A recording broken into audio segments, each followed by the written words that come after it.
오원시 마켓뉴스나우 이동재입니다. 미국 국채금리가 하루 만에 다시 반등하면서 우리 시장 전반을 강하게 짓누르고 있습니다. 코스닥의 매도 사이드카까지 발동됐는데요. 다만 반도체 투톱에 계속되는 수출 호조와 주주 환원 기대감이 시장을 받쳐주는 모습입니다. 그럼 오늘의 주요 뉴스 이어서 살펴보시죠. 반도체 수출 호조에 힘입어 이달 중순 수출 역시 지난해 같은 기간보다 50% 넘게 증가한 것으로 나타났습니다. 관세청에 따르면 이번 달 1일부터 20일까지의 수출액은 552억 달러로 전년 동기 대비 56% 증가했습니다. 이는 8월 중순 기준 역대 최대치로 조업일 수가 작년 대비 0.5일 줄어든 것을 계산하면 일평균 수출액 증가율은 61.5%에 달합니다. 품목별로는 반도체 수출이 198.8% 늘어난 260억 3천만 달러로 집계됐고 전체 수출에서 반도체가 차지하는 비중은 47.2%로 전년 대비 22.5%포인트 상승했습니다. 수입액은 412억 달러로 1년 전보다 19% 증가했는데 반도체 품목에서 59.4% 늘어난 점이 주요했습니다. 다만 수출이 수입을 크게 웃돌면서 무역 수지는 140억 달러 흑자를 기록했습니다. 현대자동차 노동조합이 올해 임금 협상 난항이 계속되자 전면 파업에 들어갔습니다. 현대차 노조가 하루 8시간의 전면 파업을 벌인 것은 2016년 단체 교섭 이후 10년 만입니다. 노조의 전면 파업 지침에 따라 평소 오전 6시 45분에 업무를 시작하는 기술직 오전조 조합원들은 오늘 출근하지 않았으며 오후 3시 30분부터 업무를 시작하는 오후조 역시 오늘 출근하지 않습니다. 이에 따라 울산과 전주, 아산 공장의 모든 생산 라인이 오늘 하루 가동을 일찍 멈추게 됐습니다. 오전, 오후조가 각 8시간씩 파업하기 때문에 실제 생산 라인은 이날 16시간 동안 가동이 중단되는 것이며 생산직뿐 아니라 사무직까지 전체 조합원 3만 9천 명가량이 파업에 참여합니다. 노사는 15차 교섭에서 합의에 실패한 이후 40여일 만인 지난 18일 교섭을 재개했으나 역시 이견을 좁히지 못했고 올해 노사 간 쟁점은 상여금 50% 인상과 노조 활동 과정에서 불법 행위로 해고된 조합원의 복직, 정년 연장 등 3가지입니다. 한편 회사는 법적 근거나 합리적 기준 없이 노조의 요구를 수용할 수는 없다는 입장으로 노조는 회사가 새로운 협상안을 제시하지 않으면 오는 25일 추가 파업 여부를 논의할 계획입니다. 카카오와 AI 사업을 전담하는 카카오 AI와 투자 및 자회사 사업을 맡는 카카오 X로 창사 이래 최대 규모의 지배구조 개편에 나섭니다. 카카오는 오늘 이사회를 열고 AI 사업을 전담할 신설법인 카카오 AI와 투자 및 자회사 관리를 맡을 존속법인 카카오 X로 인적 분할을 결의했다고 밝혔습니다. 분할 비율은 카카오 AI가 0.36, 카카오 X가 0.64로 결정됐으며 기존 주주들은 분할 비율에 따라 두 회사의 주식을 모두 배정받게 됩니다. 카카오는 분할 배경으로 복합기업 할인을 꼽았으며 다수의 사업군이 혼재하면서 계열사 리스크가 그룹 전체로 전이됐다고 밝혔습니다. 카카오의 잠재 가치는 34조 2천억 원이지만 현재 카카오의 시가총액은 16조 8천억 원에 그친다며 합산 대비 50% 이상 저평가돼 있다고 설명했습니다. 카카오는 과거 사업 규모 확대와 복잡도 심화로 발생한 구조적 한계를 극복하고 각 사업의 가치를 투명하게 평가받겠다는 방침으로 오는 12월 17일 임시 주주총회를 거쳐 최종 승인 여부를 결정한 뒤에 내년 1월 1일 분할을 완료하고 같은 달 27일 카카오 AI의 재상장 및 카카오 X의 변경 상장을 추진할 예정입니다. 카카오의 주가 살펴보도록 하겠습니다. 현재 시간 카카오 3년간 3천억 원 규모의 자사주 매입 소각 소식에도 카카오 현재 시간에서 낙폭 계속 확대되고 있습니다. 현재 시간 12.79% 내린 33,750원 선 지나가고 있습니다. 글로벌 매크로 악재가 시장을 짓누른 이번 한 주입니다. 다만 그럼에도 여전히 반도체는 역대급 수요를 증명해내고 있고요. 글로벌 IB들도 우리 증시의 상승을 전망하고 있습니다. 시장의 추후 방향성이 어디로 흘러갈지 관심이 집중되고 있는데요. 그럼 이어서 우리 시장의 향후 전망과 맞춤 전략도 저희와 함께 알아보시죠.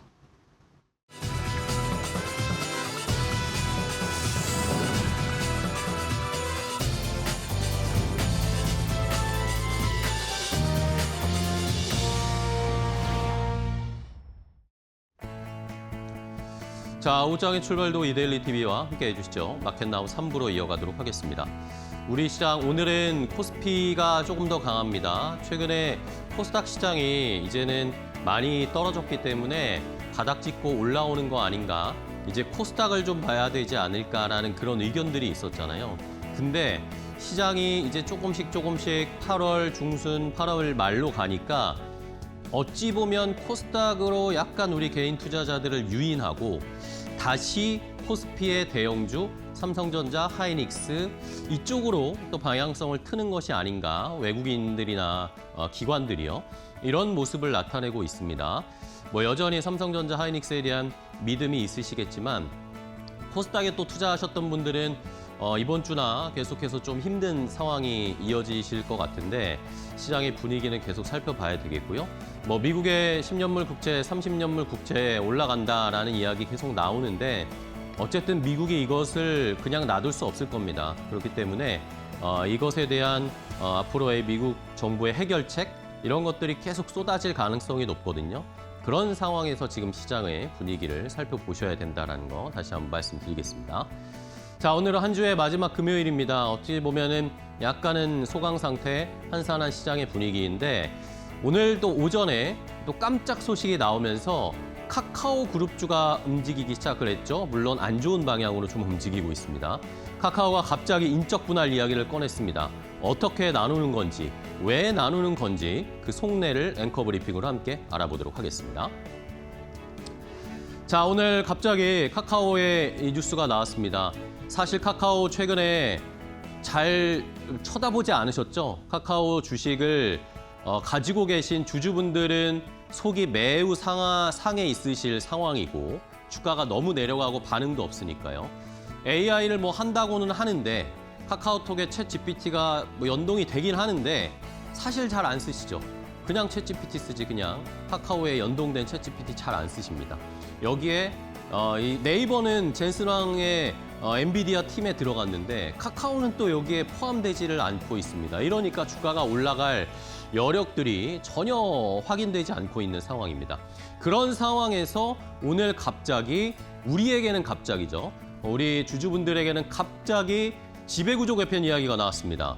인적 분할을 하겠다라는 이야기를 나타냈는데요.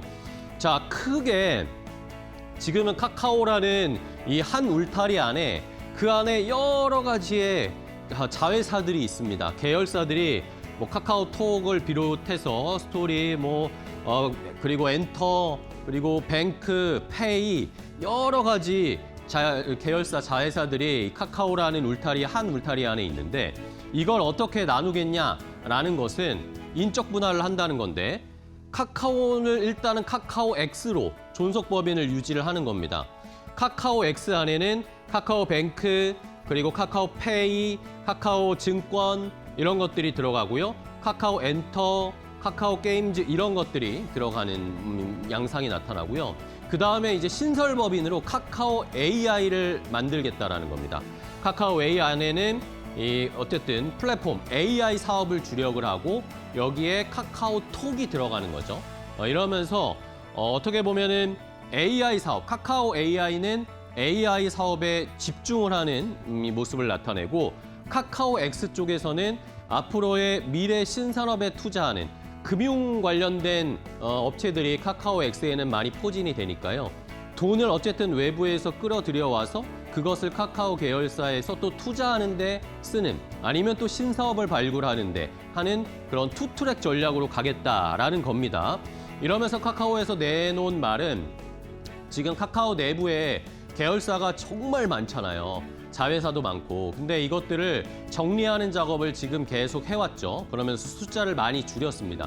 그럼에도 불구하고 지금 너무 많은 사업이 카카오 그룹 내에 산재해 있기 때문에 뭔가 명확하고 빠른 의사결정을 하기가 어렵다. 신속한 소통과 의사결정을 하기가 어려운 상황이기 때문에 이렇게 카카오 X와 카카오 AI로 좀 쪼개겠다라는 그런 계획을 오늘 발표한 것입니다. 자, 그럼 구체적으로 조금 더 살펴볼까요? 카카오 X와 카카오 AI는 각각 어떤 앞으로의 방향성을 보여줄까요? 자, 일단은 카카오 AI입니다. 카카오 AI는 AI 코어 컴퍼니로 이제는 방향성을 잡고 달려가겠다라는 겁니다. 현재 카카오 대표 정신화 대표가 대표를 맡게 되고요. 카카오톡을 기반으로 우리나라의 한 5천만 국민들이 카카오톡을 쓰고 있지 않습니까? 카카오톡을 사용을 하면서 거기에서 검색을 하거나 쇼핑을 하거나 하는 것들의 데이터들이 막 쌓이고 있습니다. 근데 거기에서 AI 추천으로 챗GPT로 지금 연동을 시키고 있잖아요. 그러니까 이것을 결제까지 결국에는 마지막 엔드까지 결제하는 곳까지 연결될 수 있도록 에이전틱 AI 인터페이스를 만드는 데 주력을 하겠다. 이것이 카카오 AI의 방향성인 것이고요. 그러면서 2030년까지 원대한 포부를 밝혔습니다. 일간 사용자를 2천만 명 이상 확보하고 플랫폼 체류 시간도 더 늘리겠다. 매출도 6조 원대로 카카오 AI에서만 2030년에 매출 6조 원대를 달성할 것이다. 그리고 주주환원 정책으로 별도 조정의 프리캐시 플로우에서 20에서 35% 정도를 기본적으로 주주환원 재원으로 활용을 할 것이다 라고 하면서 주주들을 달래는 그런 내용까지 포함을 시켰습니다. 자, 이번엔 카카오 X입니다. 카카오 X는 미래 가치, 투자를 앞으로의 카카오의 미래 방향성을 가져갈 수 있는 곳에 투자를 하는 회사로 바뀌겠다라는 것이었습니다. 지금 현재 카카오 인베스트먼트의 대표인 김도용 대표가 카카오 X의 대표를 맡게 되고요. 이러면서 앞으로의 신사업, 미래 가치에 투자를 한다라고 했잖아요.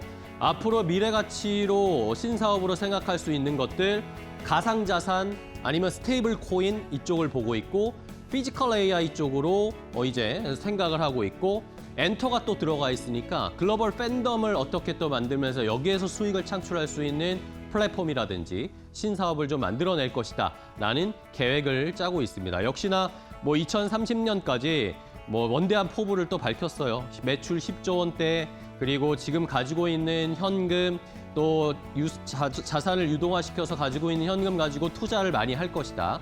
그리고 역시 주주 친화적인 정책으로 자회사 배당금 30% 또 투자 차익 30%를 주주 환원을 할 것이다라는 계획을 발표를 했습니다. 자, 결국에는 AI에 집중하는 카카오 AI와 그리고 카카오 X는 돈을 여기저기서 금융회사 또 투자를 받는 여러 가지 방법을 통해서 돈을 끌어모아서 카카오 그룹 내부에 투자를 하고 신사업을 개발할 수 있는데 자금을 수혈하는 이런 식으로 약간 양분화된 이 투 트랙으로 앞으로 카카오를 운영하겠다라는 것이 아마도 이번에 인적 분할의 그 밑그림 청사진이다라고 시장에서는 평가를 하고 있는 상황입니다. 자, 그러면 이제 어떻게 분할이 될까? 카카오 이제 주식을 가지고 계신 분들, 주주분들은 요걸 좀 살펴보셔야 되는데, 자, 내년 2027년부터는 이제 카카오 AI와 카카오 X가 따로따로 거래가 될 것으로 보입니다. 일단은 2026년 이번 올해의 연말에 12월 17일에 임시 주주총회를 열어서 의결을 하겠죠. 그러고 나면은 2027년 연초에 이제는 분할이 되는 겁니다. 회사가 쪼개지게 되는 겁니다. 카카오 AI와 카카오 X가 따로 떨어지게 되는 것이죠. 그리고 나서 1월 27일에 카카오 AI는 다시 재상장이 되는 것이고 카카오 X는 변경 상장이 되면서 이제는 두 가지 종목이 따로 거래가 되는 것입니다. 자, 순자산 장부가액 기준으로 분할 비율은 지금 카카오 AI가 0.36, 카카오 X가 0.64대 요 비율입니다. 그러니까 지금 카카오 주식을 가지고 계신 분들은 카카오 X와 카카오 AI의 주식을 다 이 비율대로 이제 받게 되시는 겁니다. 왜냐하면은 인적 분할을 하는 것이기 때문에 물적 분할이 아니라 인적 분할이기 때문에 이제 1월 27일에 나는 카카오 AI, 카카오 X를 다 가지고 계시게 된다라는 것까지 체크를 해보시면 되겠습니다. 자, 그럼 마지막입니다. 자, 카카오가 왜 이걸 나눌까요? 왜 둘로 쪼개는 걸까요? 여러 가지 이유가 있겠지만 일단은 가치 평가를 좀 다시 받고 싶다. 주가도 좀 올려야겠다라는 생각이 있는 것 같습니다. 자, 일단은 이 카카오 그룹의 전체의 지금 부분 합산 가치 평가 SOTP를 한번 컨센서스 평균 시장에서 어느 정도로 평가를 하고 있는지 한번 컨센서스를 체크를 해보니까요. 지금 카카오 그룹 내 전반적인 잠재 가치를 34조 2천억 원 정도로 보고 있습니다. 미래 가치까지 땡겨오고 앞으로 AI 신사업 이런 것까지 다 생각했을 때 말입니다. 그런데 최근에 3개월 평균 카카오 지금 주가 너무 많이 떨어졌잖아요. 올라갈 생각을 안 합니다. 카카오 시가총액이 최근에 3개월 평균으로 따져보면 16조 8천억 원 정도밖에 안 됩니다. 그러니까 시장에서 평가받는 잠재 가치 대비해서 지금 주가가 너무나 안 가고 있다는 거죠. 이것을 어쨌든 좀 끌어올려야 되겠다. 그러면서 AI 부분과 투자 부분으로 좀 나눠서 가치 평가를 따로따로 좀 제대로 받아보겠다라는 그런 의도로 보이고요. 또 하나 중요한 것은 자, 이번에 이렇게 인적 분할 이야기를 하면서 카카오 그룹 내 인사들의 코멘트들이 나왔는데 김범수 창업자의 코멘트도 이번에 나왔습니다. 뭐라고 했냐면 AI 시대에는 빠르게 민첩하게 대응을 해야 되는데 지금 카카오가 너무 거대하고 비대해져 있다. 그래서 카카오 AI, 카카오 X 두 개 엔진을 따로 재설계를 하고 할 것이고 그 성과를 주주와 이용자들에게 다 환원할 수 있게, 돌아갈 수 있게 할 것이다라는 어찌 보면 큰 그림의 메시지를 제시를 했거든요. 자, 김범수 창업자가 지금 카카오의 경영의 일선에서 한 발 물러서 있습니다. 근데 다음 주에 지난번에 나왔던 SM엔터 시세 조정 관련된 2심 재판이 또 다음 주부터 재개가 되거든요. 그리고 나서 최종 결정, 최종 공판이 10월에 납니다. 10월에 최종 결론이 나오면 김범수 창업자가 다시 카카오로 돌아와서 뭔가 리딩을 하려고 하는 그런 모습이 있는 거 아닌가라고 지금 시장에 조금 해석들도 나오고 있습니다. 카카오 X와 카카오 AI 그 위에 뭔가 지주사 같은 것을 하나 또 만들 수도 있거든요. 그렇게 되면 또 김범수 창업자가 여기에서 헤드가 되면서 카카오를 다시 한번 이끌어가는 모습이 나타나지 않을까라는 그런 의견들도 있으니까 과연 인적 분할하고 나서 주가가 어떻게 움직이는지 일단 오늘은 분위기는 좋지 않습니다.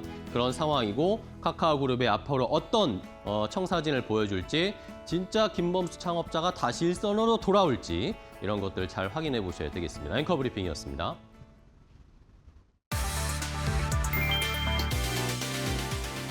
미국 선거판의 돈줄이 바뀌고 있다. 전통의 월가 대신 AI와 가상자산, 온라인 베팅 업계가 새로운 큰손으로 떠올랐다. 미국 기업들이 지난해부터 올해 1분기까지 연방 선거에 투입한 정치자금은 5억 1,700만 달러. 이미 2024년 전체 기록을 넘어섰다. 이 가운데 코인과 기술, 온라인 베팅 업계가 절반 이상을 차지했다. 이들이 돈을 쏟아붓는 이유는 결국 규제다. 특정 정당이 아니라 자신들의 산업에 우호적인 후보를 골라 지원하는 방식이다. 가상자산 업계에 이어 AI 업계도 본격 참전했다. 오픈AI와 엔스로픽 측 정치단체까지 거액의 자금을 모으며 선거판에서 영향력 경쟁에 나섰다. 이번 중간선거는 단순한 전의 전쟁을 넘어 월가에서 AI 코인으로 이동하는 미국 산업 권력의 지형 변화를 보여주고 있다.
자, 오늘 시장에서도 돈 되는 섹터 테마 찾아서 종목까지 선정해서 알려드리겠습니다.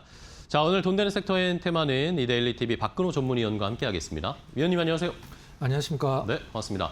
자, 위원님과 오늘 시장에서는 또 어떤 돈 되는 섹터 선정을 하셨을지 첫 번째 돈 되는 섹터부터 바로 공개하도록 하겠습니다. 자, 우리나라에 있는 이 수많은 보험 회사들, 오늘은 보험주들을 좀 살펴보도록 하겠습니다.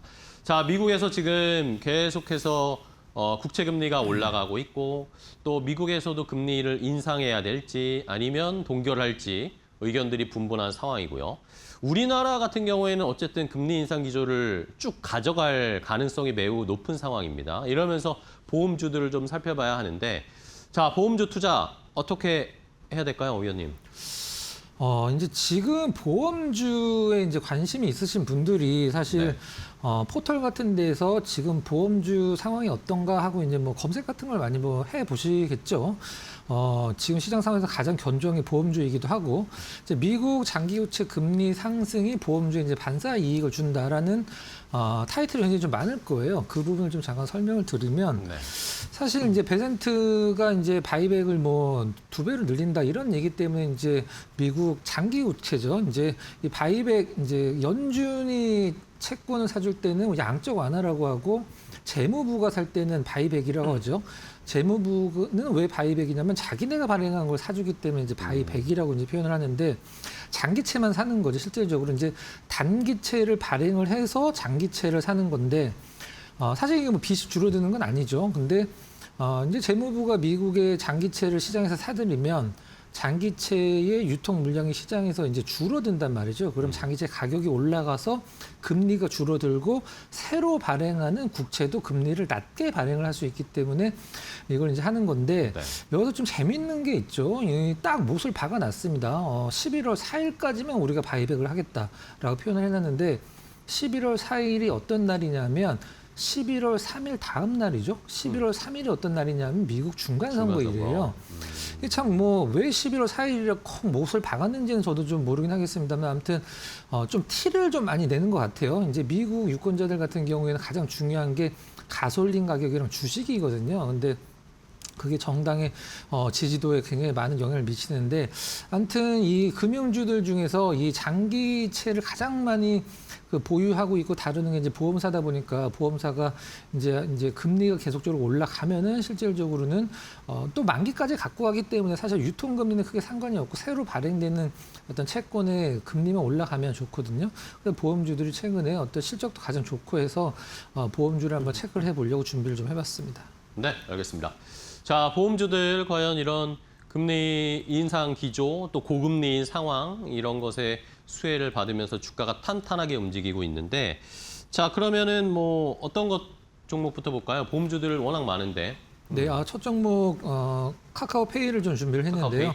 카카오페이? 네. 카카오페이 안에 이제 증권도 있고 그 다음에 보험도 있죠. 그렇죠. 그 보험이 지금 실적이 뭐 어닝 서프라이즈, 소위 얘기하는 퀀텀 점프를 보여주고 있기 때문에 일단 카카오페이가 최근에 움직인 건 뭐 클래리티 때문에, 법안 때문에 움직인 거긴 합니다만은, 그 안을 들여다보면 이제 보험이 상당히 실적 견인을 하는 어떤 주인 노릇을 하고 있는 게 바로 카카오페이 보험이죠. 단기 보험, 이제 여행 다니신 분들 카카오페이에서 보험 많이 드실 거예요. 네. 최근에 이제 펫 보험도 많이 하고 있고 건강 보험도 많이 힘을 내고 있는 상황이긴 한데, 주가가 이제 언제 오를까요? 25만 원까지 갔던 주식이 3만 원까지 떨어졌다가 최근에 4만 원 회복해주는 상황이긴 한데, 어떤 스테이블 코인 얘기 아니면 사실 움직일 생각을 안 합니다. 실질적으로는. 네. 카카오페이 바로 위에 있는 게 LG U+거든요. 시가총액 기준으로.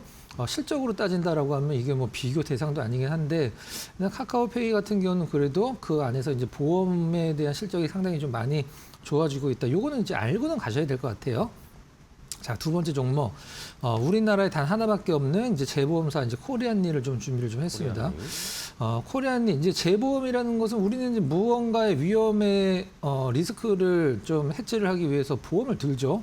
근데 보험사도 위험이 있으니까, 그럼 보험사도 나의 위험은 누가 뭐 보장을 해주나 했을 때 재보험사가 보험사의 보험사가 재보험사죠. 이제 코리안리 같은 경우 이제 출수제 업무 담당하는 이제 우리나라 유일한 보험사인데, 출수제라는 것은 이제 코리안리가 있고, 이제 A 보험사가 코리안리한테 우리 이러이러한 상품이 있는데 좀 약간 위험할 수도 있으니까 니네가 좀 이거 맡아줘라라고 해서 그 보험을 넘겨줄 때 그걸 이제 출제라고 하고, 코리안리 입장에서는 그걸 받아줄 때 수제라고 하거든요. 그래서 출수제 업무를 유일하게 이제 담당하는 게 코리안리인데, 뭐 좋죠. 실적도 굉장히 좀 좋고, 이제 상반기에 저는 이게 이제 보험사가 어떻게 가능한지 좀 의아스럽긴 한데, 상반기에 전년도 대비해서 77%가 순이익이 좋아졌어요. 이 부분들이 뭐 사실 주가에 아직 크게 영향 좀 안 미쳤기 때문에 메리트가 있는 거죠. 코리안리 같은 경우는 아무래도 앞서서 말씀드린 보험사의 보험사이기 때문에 다른 보험사들이 사고를 좀 안 쳐야 되겠죠. 뭐 홍수가 크게 난다거나 아니면 뭐 천재지변이 일어난다거나 뭐 이런 것들 아니면 병이 어떤 뭐 유행병이 돈다든가 이런 게 없어야지 코리안리의 수익이 올라가거든요. 그런 부분들이 좀 영향을 미쳤다. 이렇게 뭐 평가를 하면 될 것 같습니다. 네. 자, 보험사들 중에 뭐 카카오페이 안에 카카오 또 보험 회사가 있잖아요. 카카오페이 손해보험 실적이 좋아지고 있다고 하네요. 그리고 코리안리 보험사들의 보험사 코리안리까지 확인을 해봤습니다. 자, 그러면 뭐 이 중에서 저희가 투자를 좀 해볼 만한 안정적인 탑픽 종목으로는 보험사 중에 뭐 볼까요? 네, 저는 이제 생보보다는 이제 손보 쪽이 좀 낫다라고 생각을 하고 있는데 네. DB 손해보험 준비를 좀 했어요.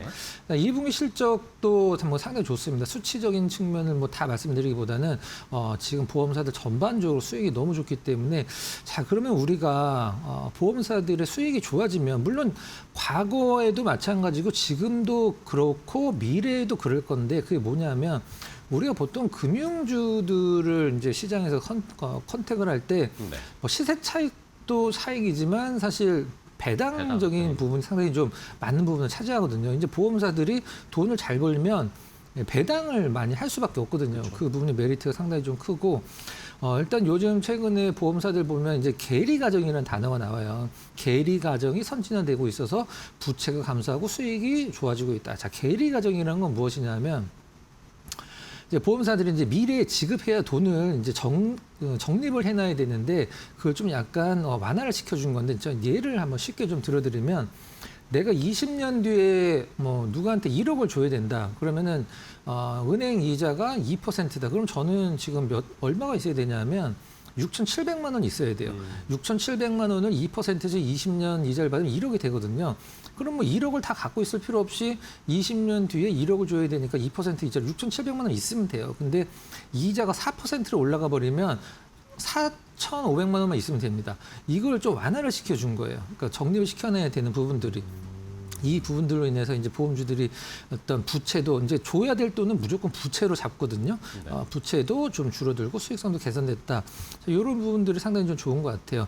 일단 뭐 그 DB 손해보험 같은 경우에 뭐 차트도 그렇고 뭐 시간 관계상 차트는 안 보긴 하겠습니다만은 일단은 흐름도 상당히 좋고 기관 수급이 너무 좋기 때문에 원픽으로 좀 선정을 해봤고요. 네. 가격적인 전략은 뭐 매수가는 오늘 살짝 조정 마무리고 차트 보면은 이거 조정 마무리 구간이 아마 느낌이 딱 오실 거예요. 목표가는 한 22만 원, 손절가는 16만 5천 원으로 한번 제시를 해드리도록 하겠습니다. 네, 알겠습니다. 자, 보험주 안에서 DB 손해보험 배당도 저희가 이제 또 연말이 이제 여름이 지나가면서 살살 연말도 대비해야 되고요. 보험주로 한번 지금 또 고금리 상황에서의 안전판 역할을 할 수 있는 종목으로 DB 손해보험까지 함께 선정을 해드렸습니다. 자, 첫 번째 보험주에 대한 투자 전략을 세워봤고요. 다음 돈 되는 섹터 두 번째는 뭘까요? 바로 공개합니다. 자, 이번에는 통신주입니다. 오늘은 뭐 위원님이 확실히 좀 방어적인 성격의 포트를 짜보자라는 그런 방향성이신가요? 통신주는 어떻게 저희가 투자해야 될까요? 네, 오늘 통신주 3사들의 주가 흐름이 방어주가 무엇인지 보여주겠다라는 식으로 어떤 방어주의 면모를 지금 보여주고 있는 네. 상황이긴 한데 우리가 보통 뭐 운동할 때 이제 이런 얘기를 좀 많이 하죠.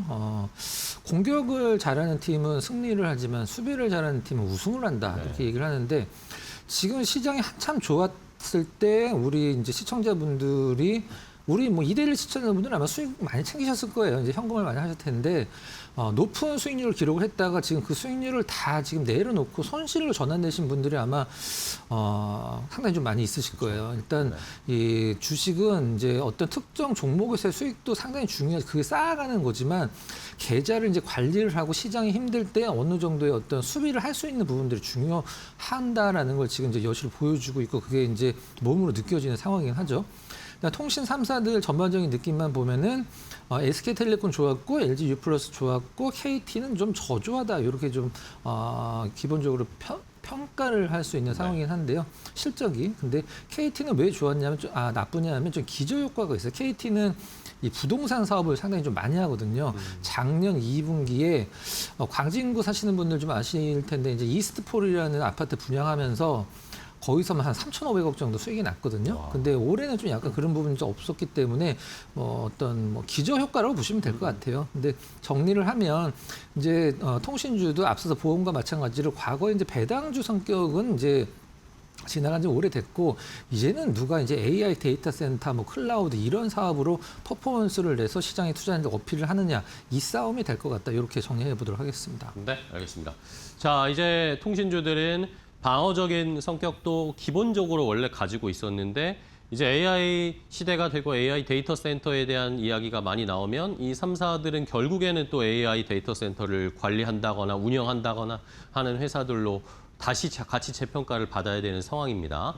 자, 그런 의미에서 뭐 종목들 뭐 빅3, 3사를 좀 체크를 해볼까요? 어떻게 보세요? 네, 일단 KT를 먼저 좀 보도록 KT, 하겠습니다. 네. 자, KT를 우리가 이제 수급으로 봤을 때 좀 특이한 점이 있죠.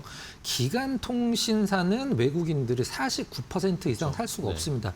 지금 KT는 외국인 지분율이 49%예요. 외국인 수급이 들어올래야 들어올 수가 없는 상황이죠.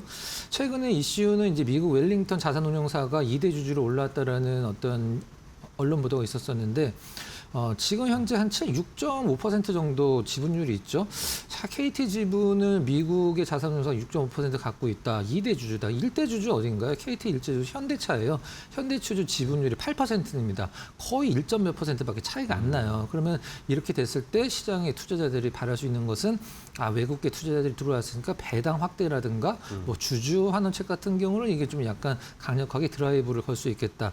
아직까지는 투자 목적이 단순 투자로 돼 있긴 합니다만은 단순 투자, 일반 투자, 경영차만 세 개로 나눠질 수 있죠. 지분 공시할 때 아직까지는 단순 투자예요. 저희가 이제 SK나 LG가 좀 언론 플레이가 많아서 그렇지 데이터 센터 클라우드 원래 앞서가고 있는 게 KT거든요. 마이크로소프트랑 클라우드 제휴를 해서 이 부분 일단 KT는 여기까지 체크하면 될 것 같고요. 네. LG U+는 지분율이 41%죠. 이 정도 됩니다. 원래 LG U+는 일단 이번에 역대 최대 분기 실적을 또 한번 갈아치웠다, 경신을 했다 이런 보도들 주가 흐름에 앞으로 조금 도움이 될 거라고 생각을 하고 있고요.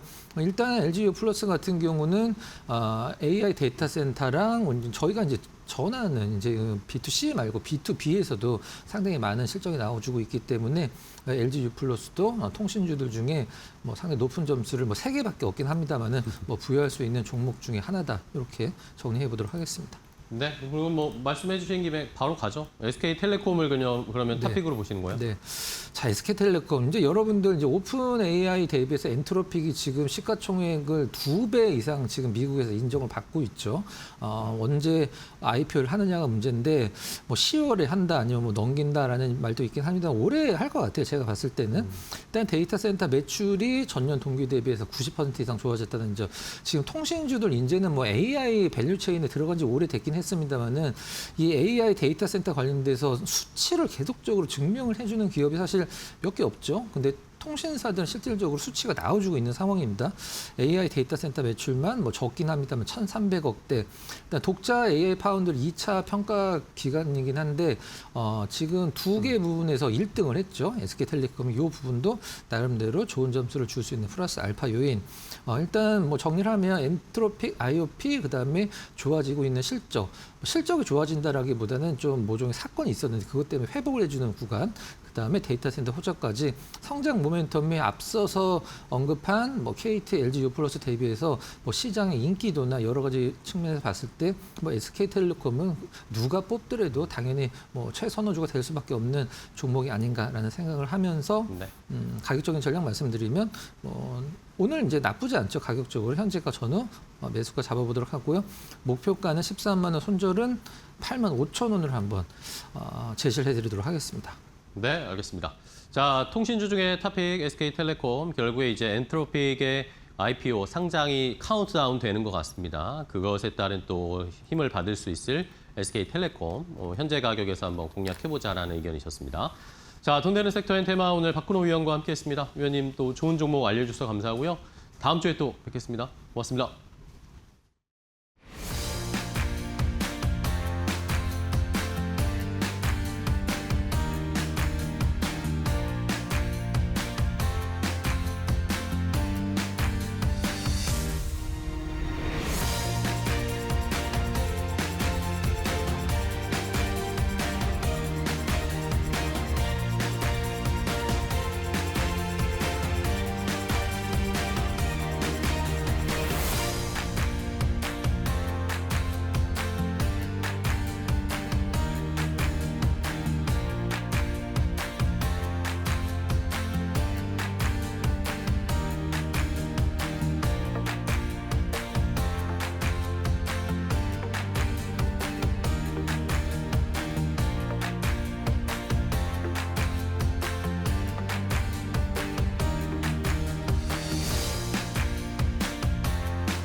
국내 증시 오후장 흐름 살펴보겠습니다. 오늘 코스닥 시장에서는 장 초반에 매도 사이드카가 발동됐습니다.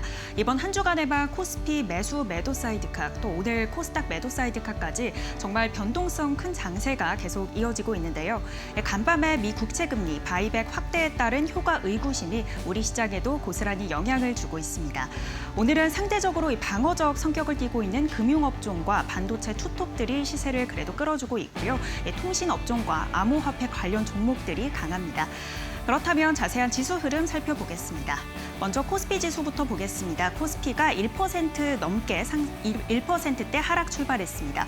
그래도 반도체 투톱이 시세를 분출해 주면서 보합권까지는 올라왔고요. 현재 강보합권에 거래되면서 6,880선에 거래되고 있습니다. 반면 코스닥은 오늘 흐름이 좋지 못합니다. 코스닥은 2%대 하락으로 출발했는데요. 코스닥 시장에서는 어제 모더나의 호재로 급등했던 제약바이오 업종들의 차익 실현 매물이 강하게 나오면서 지수가 크게 끌어내렸습니다. 오늘 매도 사이드카까지 발동이 됐고요. 현재 4.6% 하락하면서 802포인트 선에 거래되고 있습니다. 이어서 수급 상황도 확인해 보겠습니다. 코스피 시장에서는 어제에 이어 오늘도 외국인의 수급이 들어오고 있습니다. 외국인 1,700억 원대 현재 물량 담아내고 있고요. 반면 개인은 9,300억 원대 현재 물량 덜어내고 있습니다. 오늘은 기관도 1,000억 원대 현재 매도에 힘을 보태고 있고, 코스닥 시장에서는 반대로 개인만이 사들이는 흐름 보입니다. 코스닥 시장에서 개인이 5,400억 원대 현재 매수세 띄고 있고요. 외국인과 기관이 각각 2,600억 원대, 2,800억 원대 현재 매도세 보이고 있습니다. 이어서 특징 테마 두 가지 살펴보겠습니다. 간밤에 비트코인 가격이 크게 올랐습니다. 7만 달러 선을 재돌파했는데요. 트럼프 대통령이 클래리티 법안, 암호화폐 관련 법안이죠. 클래리티 법안에 대한 의회 통과를 촉구하고 나서면서 관련 업종들이 동반해서 강세를 보였습니다. 오늘 장중에는 이 비트코인이 75,500달러 선까지 오르기도 했습니다. 관련 종목들 현재 시세 분출하고 있는데요. 일단 이더리움을 보유하고 있는 파라텍시스 이더리움이 거의 상한가입니다. 우리 기술투자는 이 두나무, 업비트의 운영사죠. 이 두나무의 지분을 4.8% 보유하고 있는 기업인데 현재 23% 넘게 상승하면서 6,000원 선에 거래되고 있습니다. 또 비트플래닛은 14.6% 상승세 보이고 있고요. 쿠폰도 14.22% 오름세 보이면서 24,900원 선에 거래되고 있습니다. 이어서 두 번째 특징 테마 살펴보겠습니다. 바로 반도체입니다. 사실 오늘 반도체 관련 업종들이 전반적으로 상승하고 있진 않습니다. 특히 코스닥 시장 안에서 반도체 소부장 종목들은 일제히 빠지고 있는데요. 반도체 투톱과 삼성전자 우선주가 업종 지수를 끌어올려주고 있습니다. SK하이닉스는 어제 40조 원 규모의 주주 환원 정책에 힘입어서 급등 마감했습니다. 10% 넘게 급등 마감했는데 오늘도 그 상승 탄력 이어가고 있고요. 2.1% 상승하면서 172만 원 선에 거래되고 있습니다. SK하이닉스는 일본 북동부에 수십조 원을 들여 반도체 공장을 증설한다는 소식도 있었습니다. 삼성전자는 이달 말에 이사회를 열고 이제 주주 환원 내용을 확정하게 될 텐데 계속해서 100조 원 규모의 자사주 소각을 한다라는 쪽의 의견이 좀 쏠리고 있습니다. 삼성전자가 2.4%, 2.2%가량 상승하면서 27만 7천 원 선에 거래되고 있고요. 오늘은 삼성전자 우선주가 더 높게 튀어오릅니다. 현재 6.6% 상승하면서 20만 원 선 형성하고 있습니다. 반면 이 코스닥 시장에서는 주성 엔지니어링이 6% 넘게 빠지고 있고요. 원익 IPS도 7.4% 하방 압력 받아가면서 오늘 소부장 종목들은 부진한 흐름 보이고 있습니다. 지금까지 국내 증시 오후장 흐름 살펴봤습니다.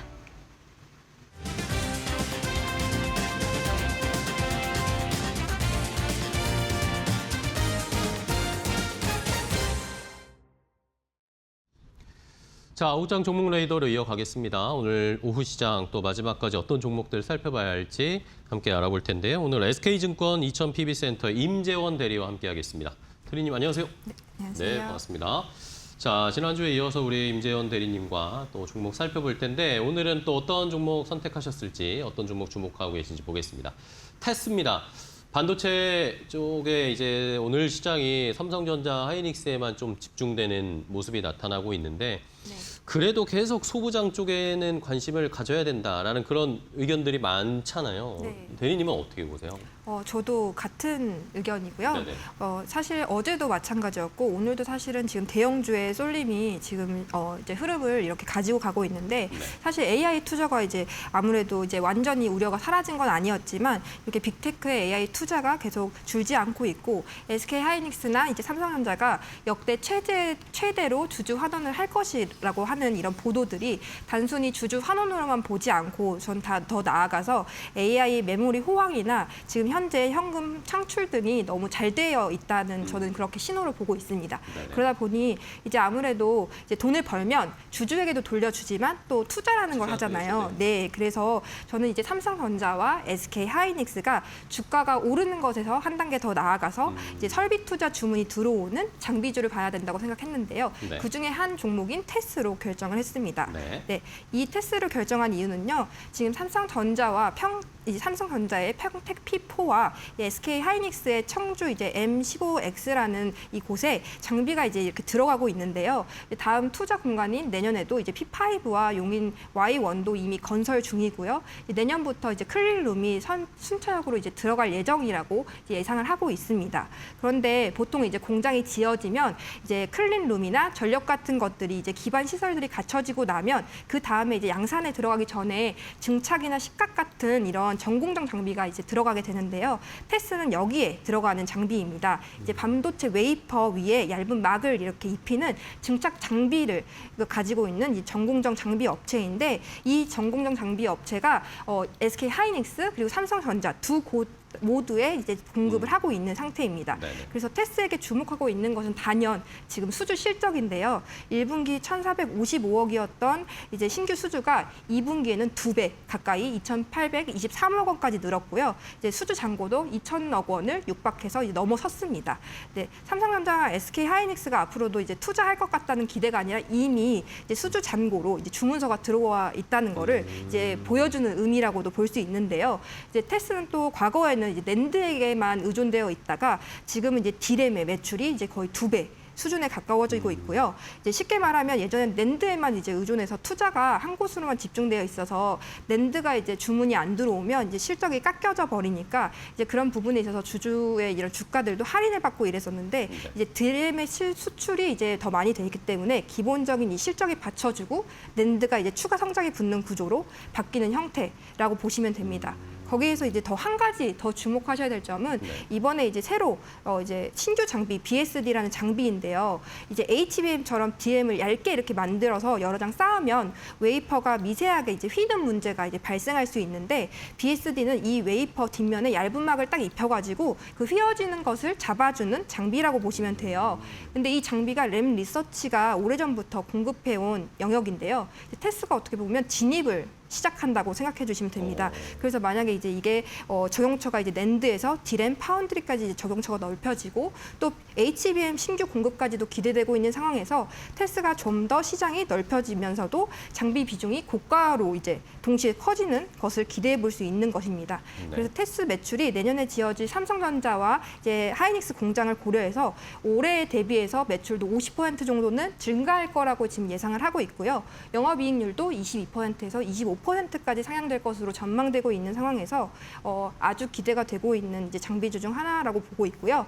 이미 테스는 이제 코스닥 글로벌 편입 기업으로도 되어 있지만 이제 또 소부장 승강제 얘기가 나오고 있기 때문에 이제 우량 기업 지수와 연계될 경우에 또 이제 ETF나 기관 수급을 또 기대할 수 있다는 점에서 보너스로 보면 어떨까 싶습니다. 그래서 현재 지금은 테스가 좀 조정을 받아서 지금 13만 1,900원대 유지를 하고 있는데요. 저는 이제 1차 지지선은 12만 8천 원 정도로 보고 있고요. 목표가는 15만 5천 원 선으로 보고 있습니다. 네, 알겠습니다. 자, 반도체 소부장 쪽은 계속 좀 지켜봐야 됩니다. 한데 뭐 변동성이 워낙 심하긴 해요. 그렇죠? 요즘 소부장이 네. 급등했다가 오늘 또 다 일제히 또 떨어지고 이런 게 조금은 부담스럽긴 한데 결국에는 뭐 삼성전자, SK하이닉스가 투자를 할 수밖에 없는 상황으로 가고 있잖아요. 그런 의미에서 소부장들을 좀 낮은 가격 조정을 받을 때, 뭐 오늘 같은 때 차곡차곡 좀 모아가는 전략이 유효하겠다, 좋겠다라는 의견 주셨습니다. 테스 일단은 1차적인 목표가로 15만 5천 원 잡고 한번 또 거기까지 가면 다음에 한번 또 체크를 해보도록 하겠습니다. 네. 자, 첫 번째 반도체 소부장 테스트 봤고요. 다음 두 번째 종목은 또 어떤 거 보고 계실까요? 자, 파마리서치입니다. 파마리서치가 사실 작년에 주가가 많이 고점까지 갔다가 그 뒤로 계속 조정을 받고 네. 있었어요. 근데 최근 들어서 파마리서치의 뭐 차트든 수급이든 이걸 보면 좀 심상치 않거든요. 어떤 이유 때문일지 또 파마리서치 왜 주목하시는지 궁금한데요. 네. 이제 한국 화장품 수출이 잘 되고 있다는 것은 아마 많은 분들이 이제는 아실 것 같은데요. 그렇죠. 네, 반도체 대형주로 이렇게 수급이 쏠릴 때마다 다른 섹터가 다 한꺼번에 이렇게 죽다 보니까 도대체 어떤 기업을 해야 되나 이렇게 고민이 되실 것 같은데 네네. 그럼에도 불구하고 반도체처럼 수출이 이제 숫자가 찍히고 실적이 찍히는 기업을 선택해야 되지 않을까라는 생각이 들어서 소비재 중에 하나를 고른다면 파마리서치가 단연이지 않을까라고 생각해서 선택을 하였습니다. 네. 네, 일반 화장품회사는요 제품을 해외로 파는 이제 K-뷰티 수출이라고 표현을 하고 보통 의료기기, 의료미용 이제 이런 경우에는 보통 이제 병원 시술이나 의료기기로 이제 판매를 하는데요.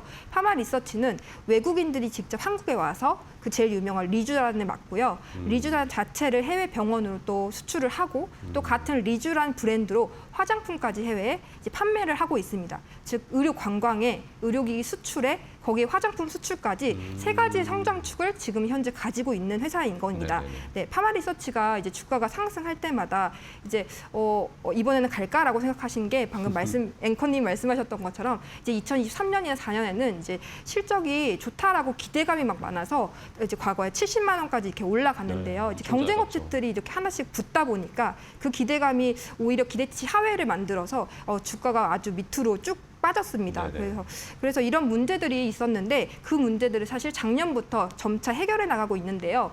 국내 리쥬란의 하나에 의존했던 이 약점을 해외 매출이 실제로 메우기 시작했던 겁니다. 그게 이제 올해 1분기부터 이제 찍히기 시작해서 2분기에 점점 극대화되고 있는데요. 올해 1분기 화장품 수출이 작년 대비에만 해도 56%가 늘면서 해외 비중이 더 커졌고요. 2분기에는 의료기기 수출까지 해서 강하게 붙으면서 해외 중심의 성장 구조가 더욱 선명해졌습니다. 그래서 의료기기 수출을 보면 322억 원으로 전년 대비 33% 증가했고요. 화장품 수출은 436억 원으로 124%나 증가했습니다.